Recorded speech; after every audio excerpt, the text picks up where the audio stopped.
ever paused to wonder why saying yes feels so hard these days, listeners? With endless, multiple barrage of options out there, constant pings and dings, and then decision fatigue, our brains are almost hardwired to lean toward not deciding at all. Let me just sleep on it. I'll look into it tomorrow or maybe later. And I'm not feeling myself right now. But listeners, here's the twist. What if there's a science behind every decision we make? And what if professionals, leaders, entrepreneurs could tap into that science, not to manipulate, but to communicate with more clarity, reduce uncertainty, and actually help people feel confident in saying yes? Sounds fascinating, right? Welcome back, listeners, to this episode of the Biz Blend podcast. I'm your host, Sana, and today I am joined by the incredible Patrick van der Burgt, a Cialdini Institute licensed trainer and one of first certified coaches in ethical persuasion. Now, let me share a bit about Patrick with all of your listeners.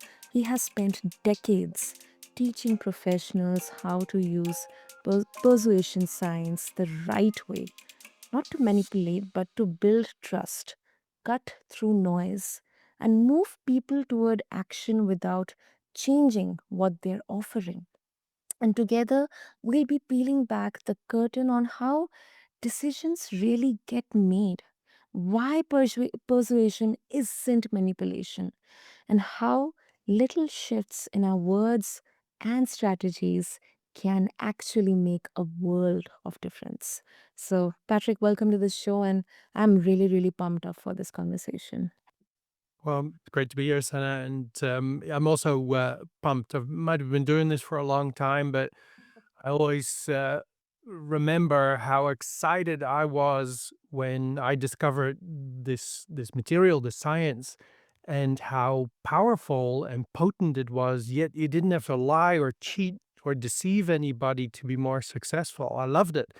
So when the penny dropped, I was all excited, and I'm hoping that through you, we're gonna let that penny drop for a lot more people today. That's very well said, Patrick. Okay, and very excitingly, instantly it comes into my mind about selling. You started as a sales rep. Um, did you did you get into this by chance? Something like going with the flow, and you came across this, or was it something like motivated by this particular skill was lacking within you, or you found that you need to hone your persuasive skills while selling? How it all began? Yeah, I sort of bumped into it. I've been in sort of sales roles, I guess, my whole life. My parents had a paint and wallpaper shop, so after school, I would have to go to the shop on many days, and so I would always sort of see things happening there. Mhm. Then I liked scuba diving, and so I started working in a retail store where we sold scuba diving equipment, tanks and regulators and wetsuits and that sort of stuff. And I remember there was one particular experience. Now looking back on it, it blew me away. We went to a an exhibition, and there were lots of stall holders, old dive shops, all wanting to sell equipment, and everybody had good deals on, and the sort of scene. And we had a display cabinet. I'll never forget it. And in there, we had a dive watch that was for sale. This was before the euro was introduced. It was still, this was in the Netherlands, where I'm originally from. And so we were still selling in guilders. And this watch was normally, let's say, 250 guilders or 150 euro or so. The value is not so important for the story.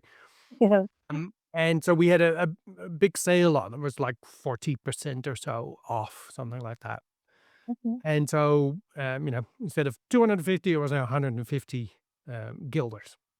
Mhm. And so we had nicely displayed the watches in the cabinet, and a number of hours. went by. I guess this was on a Saturday or something. It's quite busy, lots of people walking around. And we were not selling these watches, right? We were selling other stuff, but these watches just weren't moving. Okay. And my boss comes in, and he says, "How are the watches going?" And he said, "Well, we haven't sold that many." And so he says, "Grab me another dozen watches or so." So, we grab more watches and we take the bubble wrap off them. And so he grabs this handful of watches and he just throws them almost on top of my nicely displayed watches that I had in this cabinet. Right? He made a mess of it. Yeah. And I'm going, like, what's, yeah, what's this in aid of? And so, anyway, like, you could push me over with a feather. Within half an hour, these watches were starting to move. They started to be purchased, and we had to replenish and replenish. And I was fascinated with, well, cool. All right. So you put things on top, make it look messy, and that helps sell things. Now, that's a strategy, right? As in, Mhm. it works, but you don't actually know why it works. Years later, when I discovered the science of persuasion, this then becomes clear to me. And we will circle back to that, why that worked. Okay. But then fast forward, probably 10 years or something, I'm now a sales representative for scuba diving equipment in Australia. And so I'm looking after two, three big states. So I do a lot of driving in the car. And Oh. I was, I guess, a little bit frustrated with the amount of effort and time I was putting in, and yeah, seemingly the amount of business and loyalty that I was getting from my retailers. I had good relationships with them, but they seemed to be, not really moving more business in my direction, which of course I would have to, earn by them taking purchases away from my competitors that also would visit them and sell them things. And so I was a bit frustrated with that. And my boss at the time, he had hired a business consultant to help him grow his business, which is of course a great idea. Okay. And this business consultant had sort of observed when he'd gone into dive shops that the people that run dive shops, certainly back then, were people that loved diving. They weren't necessarily great business people, or have sort of that business mind or knowledge. And so his idea to my boss was, well, why don't we train your sales reps to sort of be business consultants so they can sit down with the retailers, help them through, simple goal setting strategies and so on, do sales training with them, help them increase the size of their business. And then by definition, you'll grow with them. And it was a great Mm. idea. So we were sort of trained to be business coaches. And this consultant, John McDonald, I hope he's still around, but he was a mature gentleman back then. He was local to Melbourne, and he said, "Oh, if you're ever we're in Vermont. If you're ever in the area, you got any questions, just come by." And I don't know if you've ever met Dutch people when you're on a holiday or something. If you say, just because you're courteous, you say, "Oh, if you're ever in our place in our corner of the world, right? If you need a place to stay, come on over, right?" Don't do that with Dutch people; they turn up, right? And so I was invited, and so I came. And so John started lending me training materials, Okay. which were very expensive back then. Now you can buy them very cheaply on audio websites and stuff. But back then you would pay thousands of dollars for a series with 12 cassette tapes in it from experts on different areas. And he was lending me this stuff. Anyway, make a long story short, in there, I found 2 cassette tapes with Dr. Cialdini, and it blew me away. And I loved how it's all research-based. The research by itself is hilarious, and I'd love to highlight some of that later if we've got time. Yeah. And, it was also so powerful, as in, we've got examples of when this stuff is implemented, what the effect of it is. And the implementation typically doesn't cost anything. It could be a sentence that you put somewhere or a particular fact that you highlight. Sometimes the order in which you present things has a massive impact. Or sometimes it's not just words, it's visual as well. It could be images that you use, where one image portray something and you have a massive increase in conversion rates. So I was very fascinated with how powerful this all was, and I was experiencing some challenges, which I applied these principles to, and basically saved the day. So I was converted, converted for life, basically. So that's how that all started. Wow. What a story. What a journey, Patrick, in there. And we will definitely come back to the watches one. I'm really, really curious to know what exactly worked out there. Although I may have a bit of hint in there, but I just don't want to cut myself a sorry figure in front of the listeners. So we'll definitely come back to that. But before that, talking about the principles of persuasion that you mentioned. Apparently, so there are seven principles, if I'm right. Um, so if you can walk us through maybe one or two, maybe all of them, uh, if possible, or else definitely let's give at least, a bit of that trailer or teaser so that listeners are really, really interested to explore more. So yeah, if you can share, Patrick.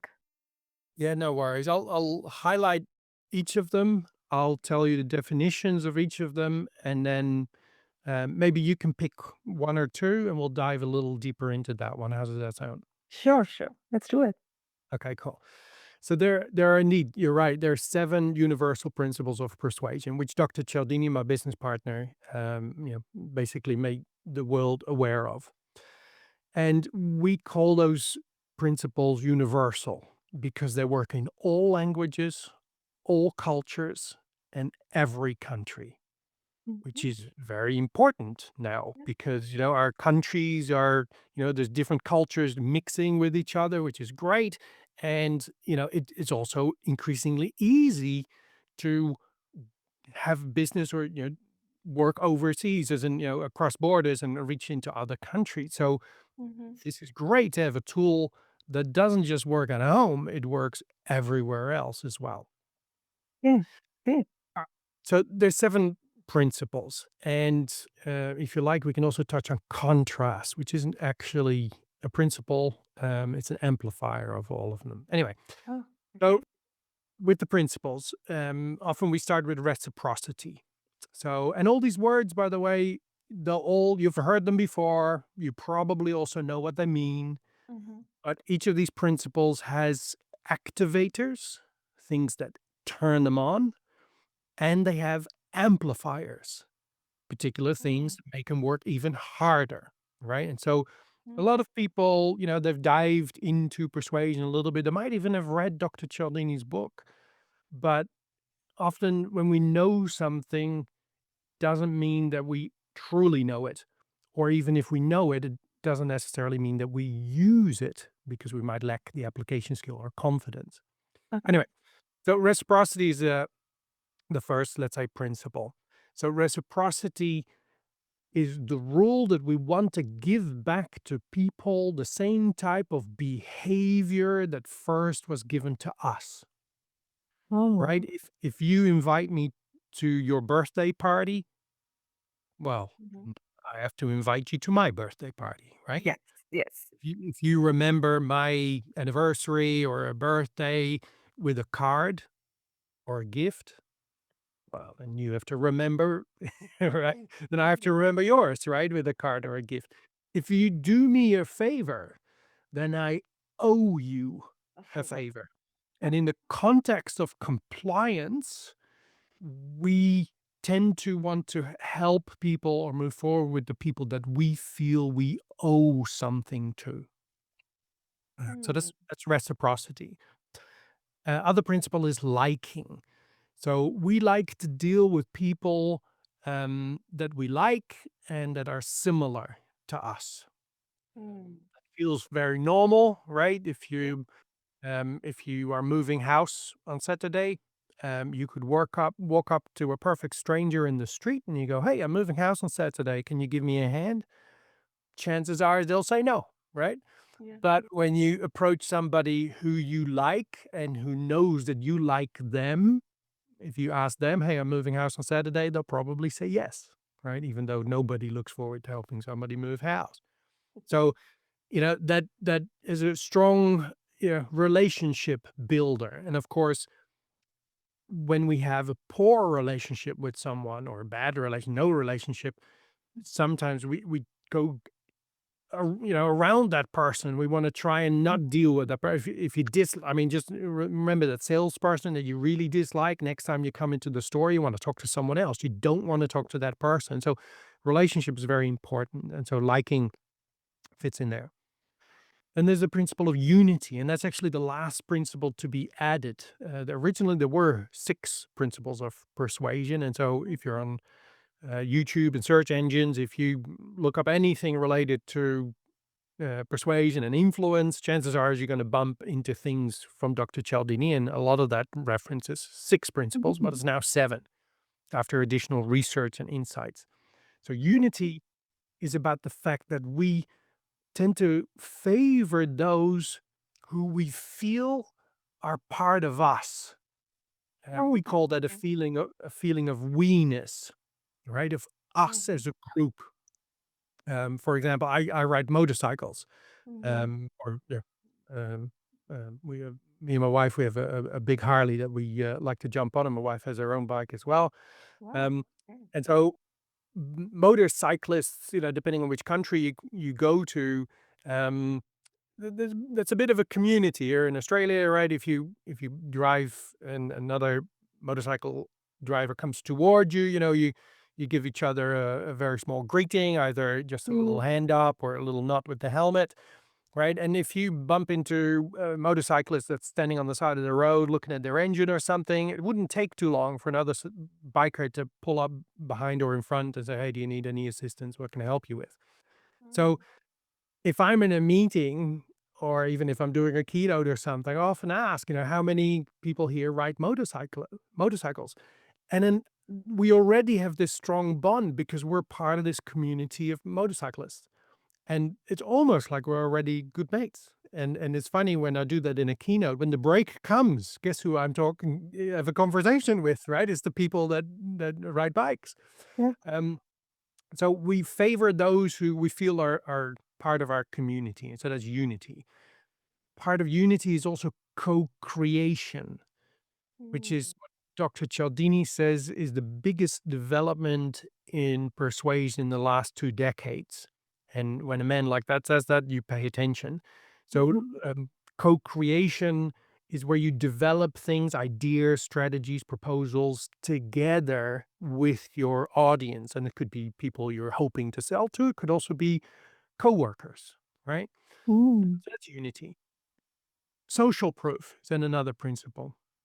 So Okay. social proof works on the rule that we follow the actions of other people, especially when they are numerous. So when there are many of them, and when we are uncertain. Quick example: I'm standing on a train station on a platform in Germany. I'm Dutch, so I got force-fed German when I was in school.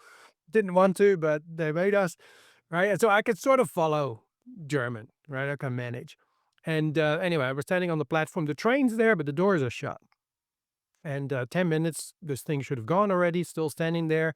There's, I don't know, 200, 300 people standing on this platform. It was a big train.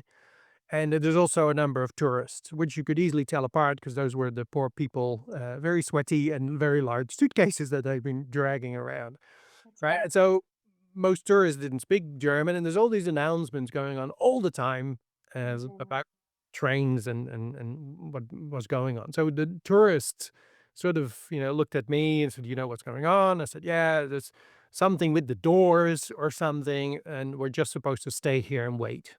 Okay. All right. So everybody waited. Everybody was standing there. Then this announcement comes over the speaker, and it's in German. I know what they're sort of saying.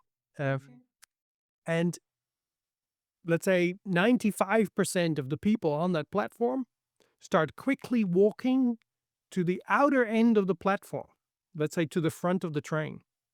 Now, Oh. all the tourists that were sort of around me and a consultant me before, do you think they asked me what the statement was, or did they start walking fast to the end of the to the end of the platform as well. What do you think happened? They started walking towards the other end of the platform because they saw the other people, majority of them, going towards that end. That's right, because there Mm. must be value to what other people are doing, right? If that many people on that platform who are just like them and the numerous start walking to one end of the train, well, they must know something I don't, and you go along with it, right? So we followed the crowd basically. That's social proof. Part of social proof is online reviews and testimonials, which a lot of Mm. businesses and a lot of your audience are probably collecting, and that's good that they do that, and it's great that you recognize the value of testimonials, as in other people reading about good experiences they've had with you is powerful, but realize that that is only a little piece of what social proof as a principle has to offer. If you love what testimonials do to you, just imagine an entire suitcase of those sorts of dynamics and strategies. Mm. So that's social proof. We got 3 more to go. So we have the Yeah. principle of authority. Okay. Authority hinges on the fact that we follow the leads of people who have superior knowledge or wisdom on a particular topic. And that Mm. makes sense as well because, right, we can't know everything. And so when I have a decision to make and there's somebody there who knows a lot more than me, it makes sense to follow their advice or to Mm. follow what they're doing. So we all of us in business, we are, you know, to some extent experts with what we do. Right? It Mhm. doesn't matter if you're, into something related to furniture or car sales or services or, you're a consultant, right? In your field, you are somebody that has a large amount of knowledge and expertise. Now, Mm. the trick is how do you get that to come across? Right? You can't walk, well, you can try. You can walk up to somebody and say, "Oh, nice to meet you. My name is Patrick. Let me tell you the 35 reasons why you should listen to me today." Right? And people go, "Well, you're full of yourself." Right? Yeah. And you try to do that because you're trying to get more authority. You're trying to get these people to take your words with the gravity that they deserve, and that's why you're introducing why you're so wonderful. And you often see this go wrong when somebody does a presentation. They come on the stage and then one of the first 2 slides is about, oh, they got a master's degree in this and they achieved that and they achieved this, right? And we do that because we want more authority, but it actually backfires. Research shows if you do that, you end up with less authority and you lose on liking. So it's lose lose. So there's socially acceptable ways how you can raise your authority. And that's what the principle of authority is about. And also credibility or believability is part of authority. Give you a simple, I love sharing little insights, and I hope your audience will be able to use this. Mhm. Um, let's talk about numbers for a moment. I do a fair bit of networking. And so I go to meetings and people, also say what business they're in. So we get to know each other's businesses. So there was a lady that stood up and they had a particular type of business services. And she stood up and she said, last month we saved a company $300,000. Wow. Right. Yeah. That's impressive. That's a lot of money. Impressive, yeah. But now think about in terms of believability, what is your experience if you would have stood up and said, "We worked with a company last month and we saved them $278,612.46." This is more believable. Right? You can immediately feel it, Yeah. right? Yeah. As in, when you say to me $300,000, well, clearly it wasn't exactly $300,000. You Yeah. rounded that number off. Yeah. And I don't know how much liberty you took. So your credibility therefore sinks. Where if you go with an exact figure, it feels like you took it straight of an Excel spreadsheet. right? It has more believability to it. Now, what do we do in our brochures? What do we do on our websites? We round things off, right? And so we sort of work against ourselves by communicating in a way that reduces our credibility, right? We could have more Mhm. credibility. So that's part of authority. All right, then consistency is another principle.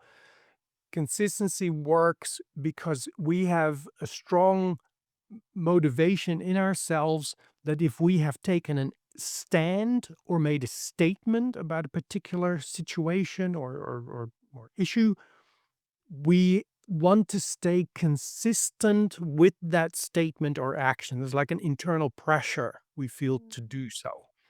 Mm. Um, so that's the principle of consistency. And then scarcity is that people value things more that are less available. Yeah. That's that fear of missing out. And so in business, again, if you're in business, have a look on your homepage of your website. Grab that brochure that you're giving to everybody. Have a listen to your sales spiel that your team is saying. Are they talking about what people stand to benefit if they use your product or service? What they stand to gain? Or is it telling people what they will not get if they Mhm. don't move in your direction? Right. Right. And Um, I can give you a little research example here.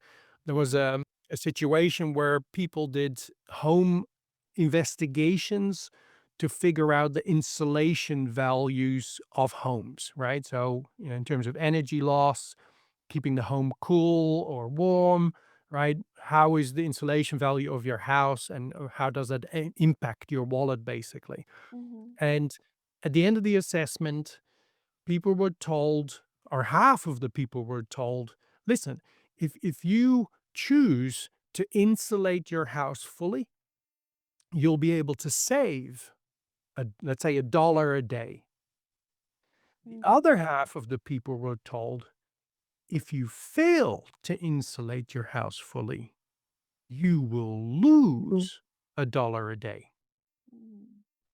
150% more people were motivated to insulate their house fully under the loss instruction, not the gain Wow. instruction, right? So Mm. look at that brochure, look at that website. Are you just constantly telling people what they stand to gain? Well, that's great, but that doesn't activate the principle of persuasion, which are decision triggers, makes it easier for our audience to make a decision. And so, again, you're losing out by not using that principle to your ethical advantage. I'm not saying you should always talk about what Mm. people, stand to lose. You can also talk about what people stand to gain and benefit from you. Yeah. But you want to make it clear that these are benefits that they should not be missing out on. So Mhm. those are the 7 principles. So we got reciprocity, liking, Mm. unity, Social proof. social Or proof and authority, yeah. and then consistency and scarcity. Scarcity. Then one thing I can add to that, which is also one of my favorites, and it's so easy to use, is the principle of contrast, or it's the phenomenon, really, the phenomenon of contrast. Um, Contrast means that basically we can change the way someone experiences anything by what we present before that thing, right? And this Okay. works with all stimuli. So let's say um, you you're driving on the road, right? And it's Mhm. dark, and you've got your high beams on, your bright lights. Okay. And a little later, you go back to normal lights. Now those normal lights seem very dark. Yeah. Yeah. Where where normally when you're driving around, you got those lights on, they're perfectly fine. You can see everything anyway, right? It's just nice to have those bright lights on at some point. But when you go back to your normal lights, they seem like they're very, very dim. This also works for other things. If you lift something that's heavy, let's say a chair, and you then lift something that's relatively light, like a glass of water or a pen, you will experience the second object to be significantly less heavy than it actually is because of the contrast of the heavier object before. Yeah. And this also works on values or amounts of efforts that you need to do. Um, for example, you want to, and this doesn't just relate to sales, right? It relates to any time where we're trying to convince somebody of something we're trying to achieve. So imagine you're talking to your teenager and you want them to clean their room and do their homework, Okay. right? That's what you like, right? Clean their room, do their homework. Now you could ask for those two things, and then, I mean, teenagers, right? Pretty predictable. They're gonna have a little mini explosion. Yeah. Well, I've got so much other things to do, and I haven't got time for all this and all this pressure, right? It's all so difficult, right? So you get that. So now, instead of doing that, let's reflect on the fact that, well, goodness, I mean, this has to come from a genuine place, right? Well, really, they haven't washed the car in forever, right? That could contribute a bit, right? Mhm. Wash the car once in a while. The garden really needs to be mowed, and why is poor dad always doing that? Mhm. Right? And I don't know, the windows need washing on the outside, and that's not all that difficult. A teenager could do that as well, right? Not saying you have to do it all year long, but sometimes might be appropriate. So now imagine walking into the teenager's room and going, so listen, you've had a nice and cozy few months lately, but it's time to pull your weight. This weekend, I'd like you to wash the car, mow the lawn, clean the windows on the outside. I want you to do your homework and clean your room. They'll probably have a little bit bigger explosion, Yeah. right? All that sort of stuff, big protest. And then you go, all right, well, how about you just do your homework and clean your room? Oh.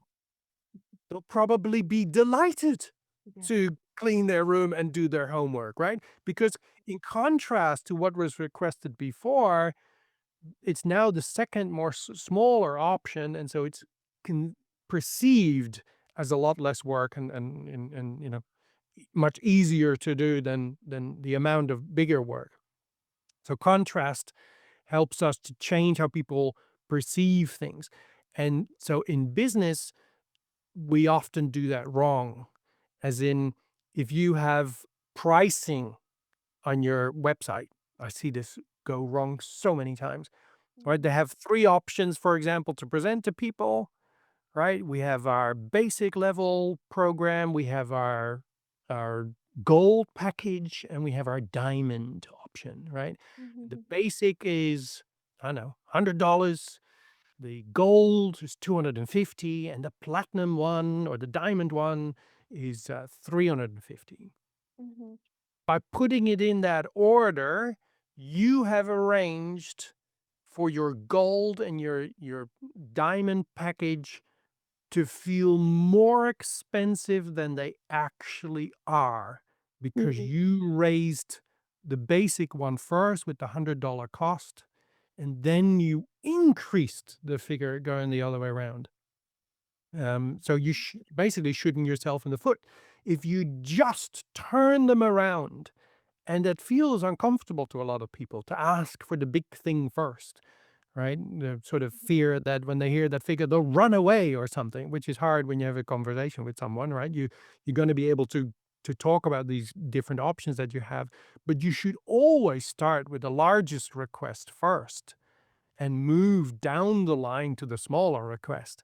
And by doing Mhm. that, contrast is now working for you to make those smaller requests seem smaller. Wow. Wow. Yeah, yeah, that absolutely makes sense. I think this particular part has been more kind of, popularly talked about in negotiations. But I think this principle of contrast, that is really fascinating, Patrick. Really fascinating. And easy to implement, right? Easy to implement, yeah. I mean, if you've got a price list with your business, right? Restructure it. put the Mhm. most expensive thing on the top and work your way down. Not have a mix of things, right? I mean, it still needs to look good and follow some sort of logical pattern, but contrast contrast is the one thing that is in every single situation that you face. When it Mhm. comes to the other principles, we teach people we have to be detectives, right? Not every single principle is in every single situation, right? And the situation could be, oh, I'm doing social media marketing and I'm making some posts, right? What can I use here? Well, it might be a little tricky to use Unity, although you could. Um, right? So you have to look for which principle is there for you to use genuinely in the situation. You have to be a detective, and that's why you need to know more about this stuff. Mm. But contrast is always there. We say if you can't find contrast, you're not looking hard enough because it's always there. It is there. It is there. Sometimes we kind of, weigh in all the options and we look at the best one, but it's kind of hard or expensive. Okay, we have another option which is slightly less expensive. So fine, let's go ahead with the less expensive one. Yeah. Or, hey, team, can you guys get all this stuff done? Oh, sorry about that. Can we get all this stuff done by Wednesday? Yeah. Oh, well, well, how about we get it all done by Friday? Right? And then that's less pressure, less work, and it sounds even, more easy to do than it otherwise would be. So it works for everything. You know, that's the beauty here. It's not only when people would assume straightforwardly, instantly that it's applied in sales, but I think it's applied in each and every aspect: parenting, dating, business, service, pricing, everything. Yes. Yeah. But if you don't know it, then either you're not using it or it's working against you. And that works with a lot of these principles. And so, we all see the world through the lens of our own expertise, I suppose, right? I Mhm. can't look at a restaurant menu and not shake my head because they're in the wrong order, right? Or I'm on a website and people have got products and they go, if they just turned it around, they would sell more, right? And so this pains me, and that's why I've got this drive. I want to help business people to not waste as much time and resources on proposals that are predictably inefficient, right? If you just knew the science, you'd do so much better. And most people don't know that there's this science about how people make decisions. And we wouldn't expect a pilot to do a great job landing a plane if he didn't know the science.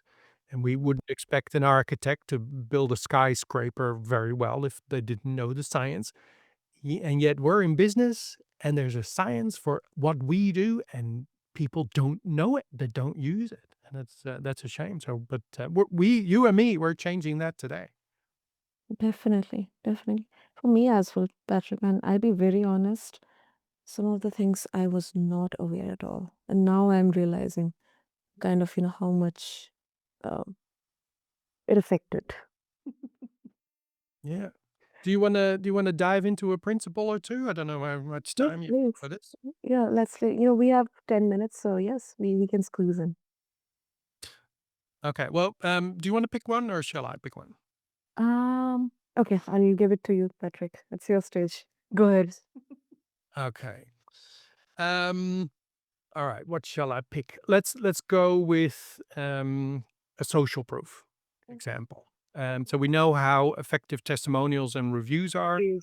That's up. Yeah.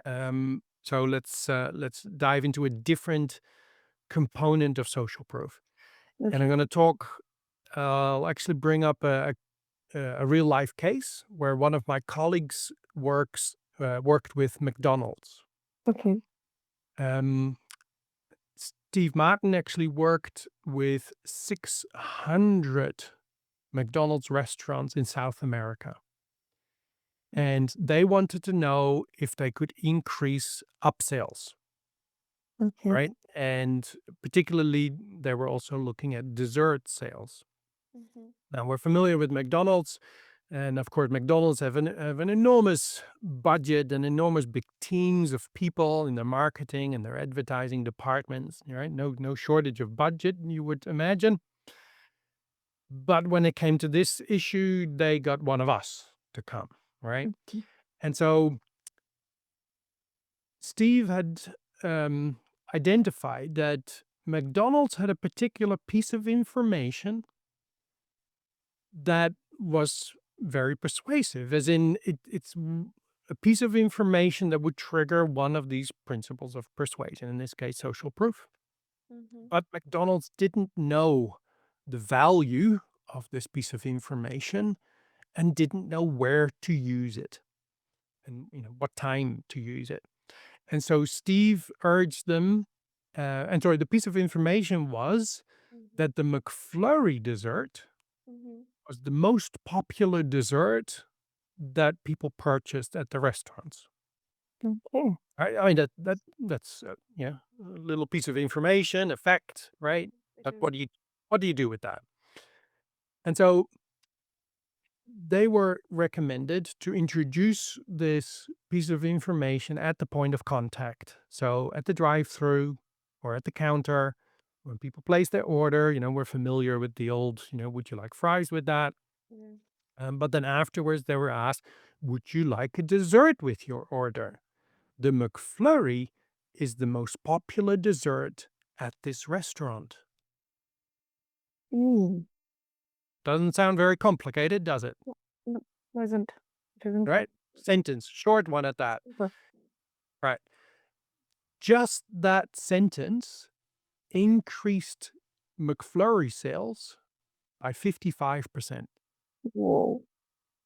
Now, there was a second opportunity to use an upsell, and that was because the topping on a McFlurry, I don't eat those things, but the toppings are optional, Mhm. right? So when somebody said, okay, yeah, I'll have a McFlurry, then they would say, oh, would you like a topping with that? The Oreo topping is the most popular topping at this restaurant. Mhm. The topping sales, or Oreo topping sales, therefore went up by 48%.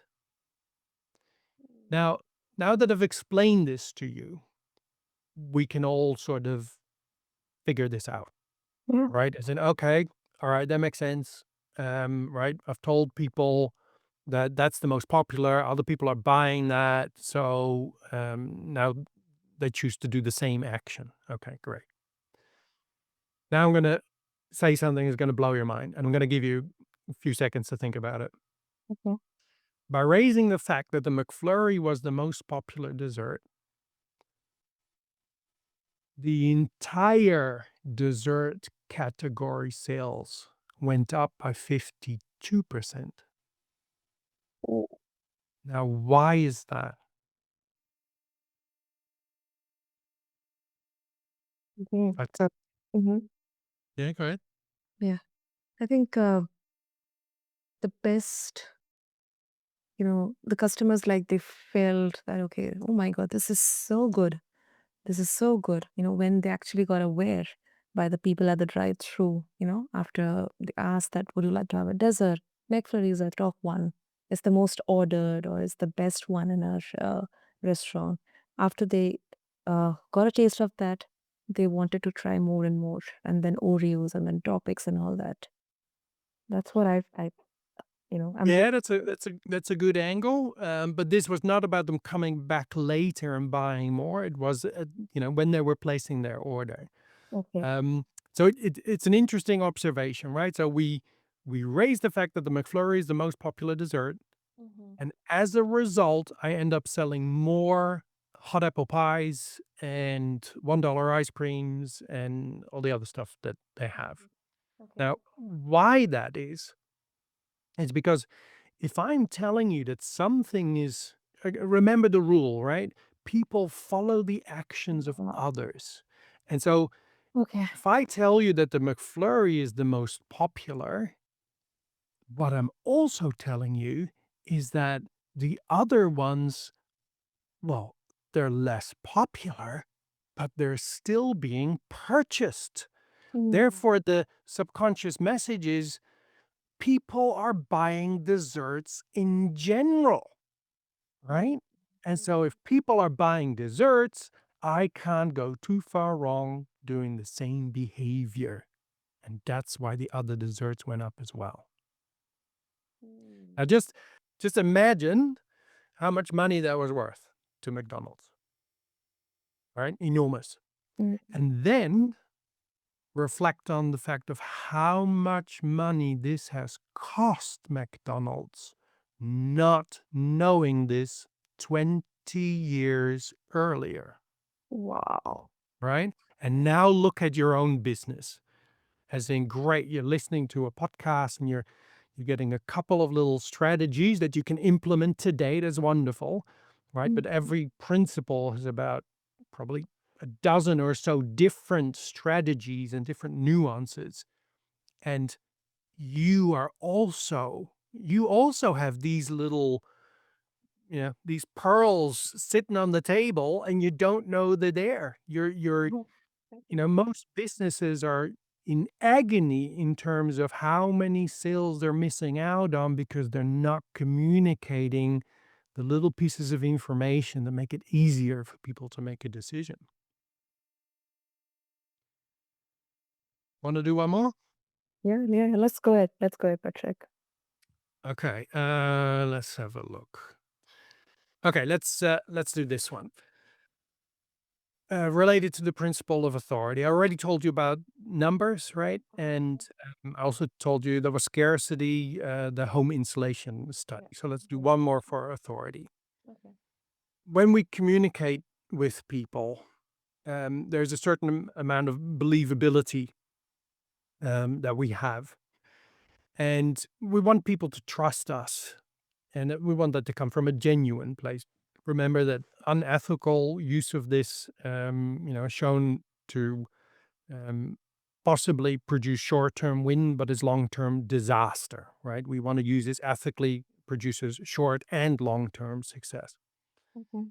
So there's a dynamic where if we share with someone some information that is against our own self-interest, Mhm. weakness, let's say, then that helps us establish our credibility. Um, Mhm. so let's say, you've been in business, yeah, for a while, and you've got this new service that people haven't heard of before.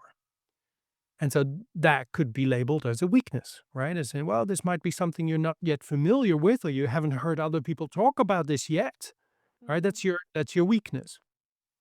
But you also have strengths, and maybe you're using the latest technology that produces the least amount of waste, or a bigger return on investment, or I mean, whatever this is. I'm making up what this might be about, of No, course. it's like going against the conventional thing.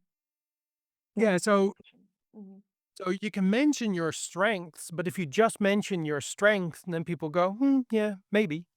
Mhm. Where if first you establish that you're a trustworthy source of information, what you say then about your strengths is more believed. So if you raise a weakness first, for example, oh, we've only been in business for 6 months, or oh, you haven't heard about this yet, or in case of L'Oreal, the cosmetics brand, they started with, we're expensive but Mm. worth it, right? Yeah. It is the weakness that instantly establishes us as a trustworthy source of information. And Mm. if it's then followed by a hinge word like but or however, that changes the focus to what comes next. And then we mention our strengths, right? You may not Mm. have heard about this yet, but it's the biggest thing in Australia and it's really taking off and people are loving it. And we are the most desirable company in our country to render this service to you, right? Mhm. Because I mentioned the weakness first, whatever comes after the hinge word is more believed. And so in L'Oreal's example, right, they said we're expensive, but worth it, right? And now they've changed that into You're worth we it. are worth it, and then later it changed into you're worth it, which I think Yeah. is what they're running with now. It all still means the same thing. We're expensive but worth it. That produced an increase in market share for L'Oreal by 300%. Well, The weakness, it needs to be a small weakness. It can't be a major flaw, right? It can't that it just kills the argument. I mean, imagine being a doctor, right? And going, well, we no. killed the last three patients, but we try really hard, right? That's not going to win you the business, right? So, a genuine weakness, but something that's not going to, of course, kill the deal. Wow. Mind blowing. That's mind blowing, Patrick. That's mind blowing. Wow. Um, do all these things get taught in MBA? Just for curiosity, Patrick.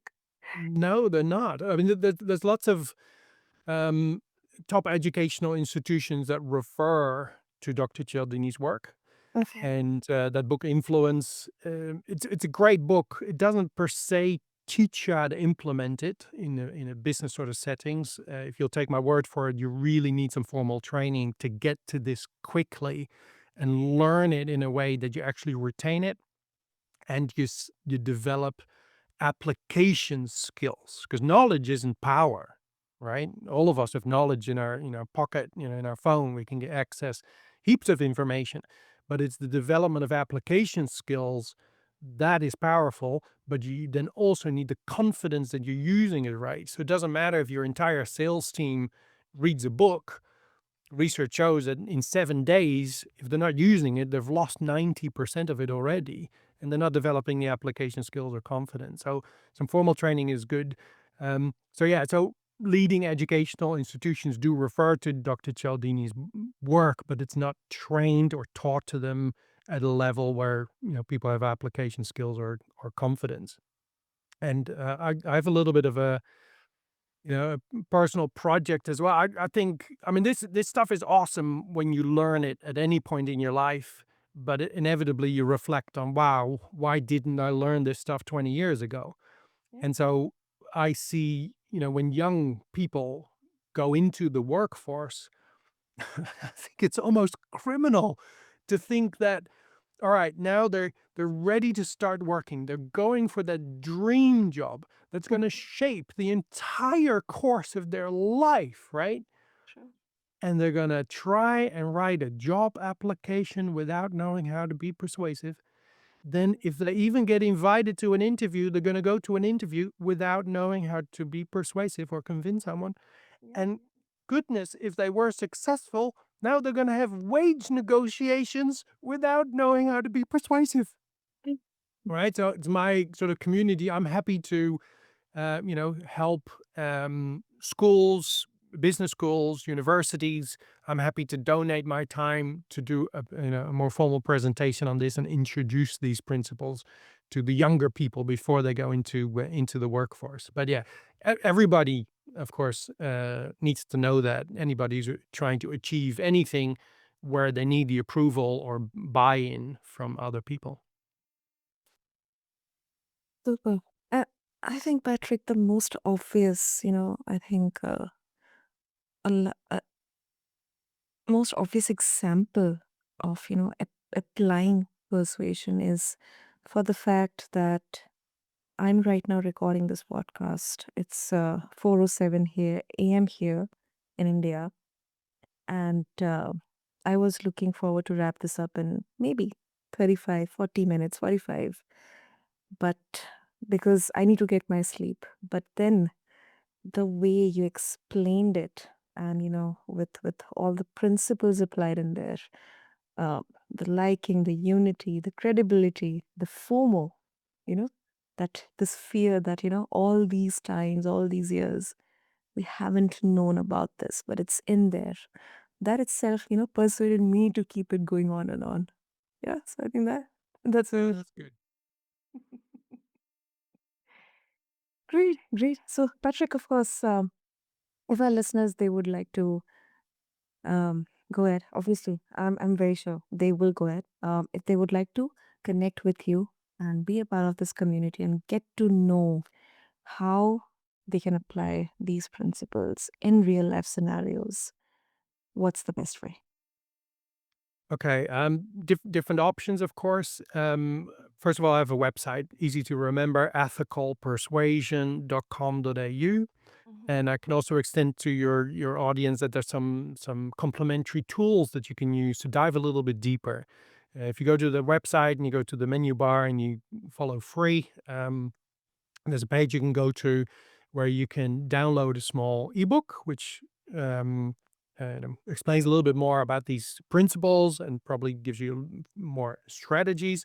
There's no need to put an email address or a name in. You can just right click and download, and that's for you. Oh, wow. There's also a 7-day influence email challenge that you could sign on for. Then you do need to put your email address in, and then every day you get a particular lesson and a strategy. It takes you about 5, 7 minutes to read. So you'll learn more things through those emails. Other than that, of course, I do training. If you have a business and you have a training event for your staff, I can do a keynote or, more importantly, a workshop where we actually generate ideas for the business based on the strategies that we've shared. So you walk away with things you can immediately implement. But we also have a sort of, well, Dr. Cialdini's flagship training, which is an 8-week course, which I most of the time do online. And it's only a 20-hour investment. So that's the fastest way for people to learn this. So yeah, so there's different ways. You can of course find me on LinkedIn as well. So happy to connect there. Super. I'll make sure to have all the links in the show notes, Patrick, for our listeners. And I don't know how can I thank you enough because this is such a huge, kind of, let's. It can be us. It's a strength that we didn't know we could have, and I think absolutely decisions they don't happen in a vacuum or by chance or by coincidences. They definitely, there's a science behind it. I think persuasion, when done ethically with a good intention, it isn't about tricking someone into compliance. And yeah, Patrick, I'm oh my goodness, we forgot about the watches. Yeah, what happened in there after? How do you Okay, yeah, that's right. Yeah, and I did make a note. So with the watches, because they looked messy, and of course, I have to say that it was generated mess, right? So you could argue if it's ethical or not, but because they were messy, it looked like other people were buying them. Oh. And well, if it's messy, right? When the whole cabinet is not full with nicely displayed watches, but let's say there's a couple spots empty, or, they've been throwing things in because it's just so busy. It signals that people are buying them, and that's why other people bought them as well. It wasn't really ethical because it was a generated look, right? But, it did highlight how that principle has that effect on people. Mm, okay. Okay. Yeah, my guess was wrong. But yeah, that's fascinating. All right. Well, yeah, I'd love to hear if people are implementing this. I'd love to hear your stories. If you tried something, put a post on LinkedIn, tag me into it. I'd love to hear, that you're implementing some of this stuff and what you found. We touched on contrast. I mean, that's so super simple to implement, right? Just present it in the right order. So yeah, let me know how it worked for you. Super. So, okay, so thank you so much, Patrick. Thank you. This was really needed. Wonderful. You're welcome. So great listeners, thank you to every one of you for tuning in, for devoting your time to this episode on Bisplint. So next time, if you're preparing a pitch, writing an email, preparing for an interview, or that much awaited date, or maybe asking your teenage kid to do the household chores, or even just having a tough conversation, I believe a small, well placed word or gesture could be the single difference in there between hesitation and action. With this, I wrap up this episode of This Blend. Until next time, this is your host, Sana, signing off. Thank you.